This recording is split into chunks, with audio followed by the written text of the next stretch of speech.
चलिए जानते हैं आज की देश और दुनिया की लेटेस्ट काम की और महत्वपूर्ण 50 बड़ी खबरों को सिर्फ 10 मिनट में। पर अभी तक आपने इस वीडियो को लाइक नहीं किया तो लाइक कर दीजिए।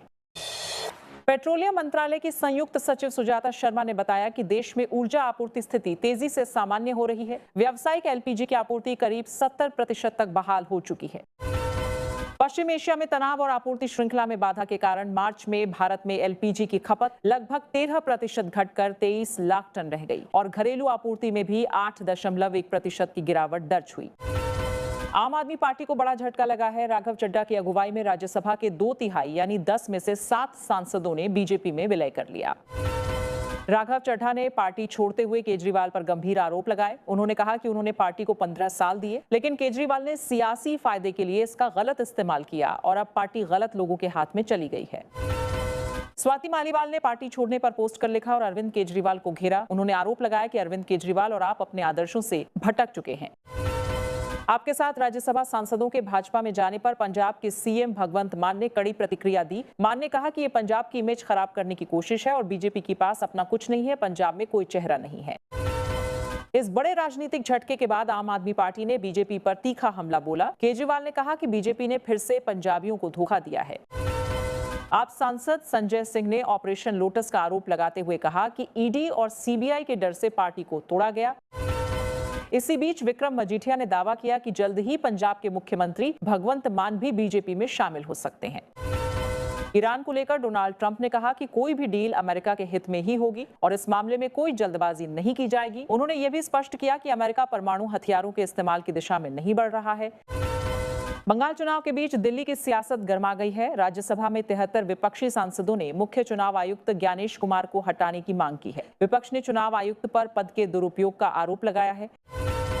पश्चिम बंगाल में पहले चरण की वोटिंग के बाद प्रधानमंत्री मोदी ने दमदम में रैली की और कहा कि भारी मतदान बीजेपी की जीत का संकेत है। उन्होंने टीएमसी पर हमला करते हुए कहा कि अब उसके अंत की शुरुआत हो चुकी है। ईरान के विदेश मंत्री अब्बास अराघची ने पाकिस्तान के उप प्रधानमंत्री इशाक डार और आसिम मुनीर से फोन पर बात की। इन वार्ताओं का मुख्य उद्देश्य क्षेत्रीय सुरक्षा की समीक्षा करना और युद्ध विराम से संबंधित मुद्दों पर चर्चा करना था। राजस्थान विधानसभा को मिली ताजा बम धमकी पर पूर्व सीएम अशोक गहलोत ने राज्य सरकार को घेरा है। उन्होंने कानून व्यवस्था पर सवाल उठाए और बढ़ते अपराधी हौसलों पर चिंता जताई और दोषियों पर सख्त कार्रवाई की मांग की। बंगाल में बम्पर मतदान पर अमित शाह का बयान सामने आया। उन्होंने कहा कि 152 में से 110 से ज्यादा सीटें बीजेपी जीतेगी और बंगाल को घुसपैठ मुक्त बनाएंगे। वहीं अमित शाह की हिंगलगंज रैली में भारी भीड़ उमड़ी। शाह ने हेलीकॉप्टर से भीड़ का नजारा दिखाते हुए दावा किया कि बंगाल में बीजेपी को जबरदस्त समर्थन मिल रहा है। पहले चरण की वोटिंग के बाद ममता बनर्जी ने भी दावा किया कि बीजेपी उन्हें हरा नहीं सकती। उन्होंने कहा कि बंगाल जीतने के बाद बीजेपी को दिल्ली से हटाना उनका लक्ष्य है। समाजवादी पार्टी प्रमुख अखिलेश यादव ने भी बयान दिया और बम्पर मतदान को टीएमसी की ऐतिहासिक जीत का संकेत बताया। उन्होंने कहा कि इतनी फोर्स तैनाती के बावजूद ममता बनर्जी बड़े अंतर से जीत रही हैं।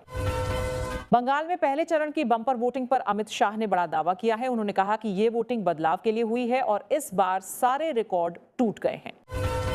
पश्चिम बंगाल में पहले चरण में बम्पर मतदान पर सुप्रीम कोर्ट ने जताई खुशी। कहा वोटिंग प्रतिशत देखकर संतोष हुआ।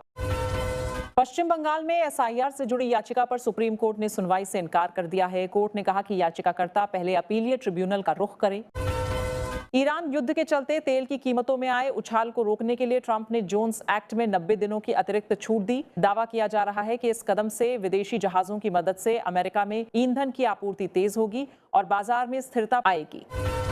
सीएम चेहरे को लेकर भी अमित शाह ने स्थिति साफ की। उन्होंने कहा कि बंगाल का अगला मुख्यमंत्री बंगाली ही होगा और बाहरी चेहरे को लेकर फैलाई जा रही बातें सिर्फ अफवाह हैं। बंगाल के पानीहाटी से पीएम मोदी का टीएमसी पर प्रहार। कहा पहले चरण से बीजेपी की जीत का शंखनाद हुआ। टीएमसी का दिया बुझने से पहले फड़फड़ा रहा है। बिहार में नई सरकार ने विधानसभा में विश्वास मत हासिल कर लिया। इस दौरान मुख्यमंत्री सम्राट चौधरी और तेजस्वी यादव के बीच तीखी बहस देखने को मिली। सम्राट चौधरी ने कहा कि सत्ता किसी की बपौती नहीं है, जबकि तेजस्वी यादव ने आरोप लगाया कि बीजेपी ने नीतीश कुमार को किनारे कर दिया है। इजराइल के प्रधानमंत्री बेंजामिन नेतन्याहू ने खुलासा किया है कि उन्हें शुरुआती चरण का प्रोस्टेट कैंसर था। रूटीन जांच में पकड़े गए इस छोटे ट्यूमर का सफल इलाज हो चुका है और वे अब पूरी तरह स्वस्थ हैं। कांग्रेस नेता पवन खेर को बड़ा झटका लगा है। गुवाहाटी हाईकोर्ट ने उनकी अग्रिम जमानत याचिका खारिज कर दी। कोर्ट ने कहा कि यह मामला सिर्फ मानहानि का नहीं बल्कि फर्जी दस्तावेजों से भी जुड़ा है और जांच के लिए हिरासत जरूरी हो सकती है। भारत और अमेरिका के बीच ट्रेड डील को लेकर बातचीत जारी है। दोनों देश निवेश और डिजिटल ट्रेड को बढ़ाने पर सहमत हुए हैं।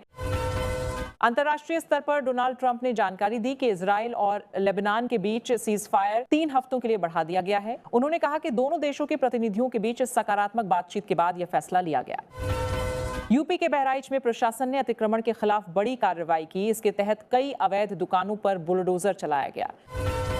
ममता सरकार पर हमला बोलते हुए अमित शाह ने 10,000 करोड़ के भ्रष्टाचार का आरोप लगाया और कहा कि बीजेपी सत्ता में आई तो श्वेत पत्र लाकर पूरे मामले की जांच कराई जाएगी। पहले चरण की वोटिंग के बाद टीएमसी और बीजेपी दोनों ही पार्टियां उत्साहित नजर आ रही हैं और बम्पर मतदान को अपने पक्ष में बता रही हैं। ईरान और अमेरिका के बीच तनाव के बीच शांति वार्ता पर भी हलचल तेज है। पाकिस्तान के अनुसार ईरान के विदेश मंत्री अब्बास अरगची इस हफ्ते इस्लामाबाद पहुंच सकते हैं। फिलहाल हॉर्मुज क्षेत्र को लेकर दोनों देशों के बीच टकराव जारी है। रूस और यूक्रेन के बीच संघर्ष जारी है। यूक्रेन के ओसा शहर पर रूसी हमले में 2 लोगों की मौत हो गई और कई घायल बताए जा रहे हैं। चीन के विदेश मंत्री ने थाईलैंड दौरे के दौरान द्विपक्षीय संबंधों को मजबूत करने पर जोर दिया है। दोनों देशों ने रणनीतिक सहयोग बढ़ाने और सीमा से जुड़े अपराधों पर मिलकर काम करने का फैसला लिया है। पश्चिम एशिया और खाड़ी क्षेत्र में जारी तनाव के बीच केंद्र सरकार ने एक आधिकारिक बयान में कहा कि देश के सभी बंदरगाहों पर किसी तरह की भीड़ या बाधा नहीं है। साथ ही पिछले 24 घंटों में किसी भी भारतीय जहाज से जुड़ी कोई घटना सामने नहीं आई है। बच्चों में बढ़ती सोशल मीडिया की लत और साइबर बुलिंग को रोकने के लिए जापान सरकार सख्त कदम उठाने जा रही है। एक नए ड्राफ्ट प्लान के तहत अब सोशल मीडिया प्लेटफॉर्म्स को यूजर्स की उम्र का कड़ाई से वेरिफिकेशन करना होगा। देश में पिछले कुछ महीनों से सोने चांदी की कीमतों में उतार चढ़ाव का दौर जारी है। इस बीच सोने और चांदी की कीमतों में बड़ी गिरावट दर्ज की गई। राजधानी के सराफा बाजार में सोना सस्ता हुआ, जबकि चांदी के दाम में 3,000 रुपए की भारी गिरावट आई। उत्तर पश्चिम और मध्य भारत में भीषण गर्मी और लू का प्रकोप जारी है, जबकि 12 से अधिक राज्यों में आंधी बारिश का अलर्ट जारी है। इस बीच दिल्ली, यूपी, राजस्थान, बिहार में तापमान 40 से 44 डिग्री सेल्सियस के पार पहुंच सकता है। वहीं इस बीच अगले 3-4 दिनों में उत्तराखंड और हिमाचल में हल्की बारिश व तेज हवाओं से राहत मिलने की उम्मीद है। अगस्ता वेस्टलैंड वीवीआईपी हेलीकॉप्टर घोटाला मामले में कथित बिचौलिए क्रिश्चियन मिशेल जेम्स की रिहाई से जुड़ी याचिका पर सुप्रीम कोर्ट ने केंद्रीय जांच ब्यूरो से जवाब मांगा है। अदालत ने इस मामले में अगली सुनवाई की तारीख 4 मई तय की है।